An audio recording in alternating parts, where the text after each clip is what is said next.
One man is telling Louisiana First News about his experience fleeing the city at just 6 years old, an experience that changed the course of his life. Louisiana First News reporter Deshaun Johnson joins us now in studio. And Deshaun, you sat down with him to hear his story. How did it change him? Christina, Ebria Keiffer II tells me at the age of 6, his life shifted in an entirely new direction, taking him from his home, not knowing what was next. Fast forward to now, although a powerful memory, he's used it to beat the odds. I'm saying, hey, let's go, like we gotta go, like it's gonna get bad, let's go. At just 6 years old, Ebria Keiffer experienced the unimaginable. We left actually early in the morning that morning. I remember my dad had just gotten home. He's a truck driver, so he had just gotten home at the time. Keiffer and his family frantically packed and hit the road, trying to get out of New Orleans before Katrina hit. My sister wasn't born yet. My brother had special needs, so it was kind of, an extra hassle to try to get him ready and get things packed for him. And then my mom was, this was her first real hurricane, so for her, she was kind of nervous. But while trying to get to Houston, they got stuck in traffic. They tried to come back to New Orleans after Katrina passed, only to be met with bad news. Our first stop was my grandmother's house because my uncle decided to stay for the hurricane, and he tragically passed in the hurricane.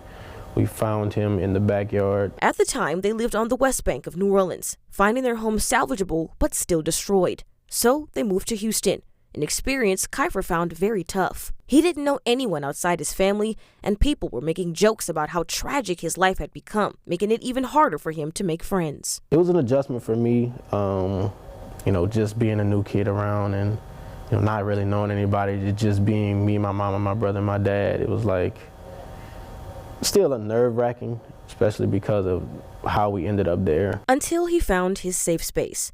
They bounced around, coming back to New Orleans, now attending school at Edna Carr. That's where he discovered his love of music, joining the band. I always did see myself going to HBCU. My dad went to Southern. I had an uncle that marched for Southern. My dad marched for Southern as well. Keiffer made his way to Southern University, fulfilling that same passion, joining the Human Jukebox. He says this was like fate for him, that he found an escape to take his mind off the pain. I think it gives me that reassurance of no matter what happens, where you're supposed to be, you'll be there. It kind of gives me that relief of, okay, even though this happened, you're back, you're here, just make the most of the opportunity. And for him, revisiting his hometown still feels different. Now older, he says he can fully grasp Katrina's severity. Dozens of other band members share stories with him, how they too were a part of that history. For him, it's a sense of closeness and a reminder of how things will always get better. It definitely makes a difference when you have people that can relate to something like that, especially of that high magnitude. And it kind of gives you a sense of relief that you guys all made it out and were able to, push through, persevere, and then find something to make the times better. So. Keiffer says regardless of the damage that was done, he and his family are still grateful to be able to come back to their city and continue to be together. In studio, Deshaun Johnson, Louisiana First News.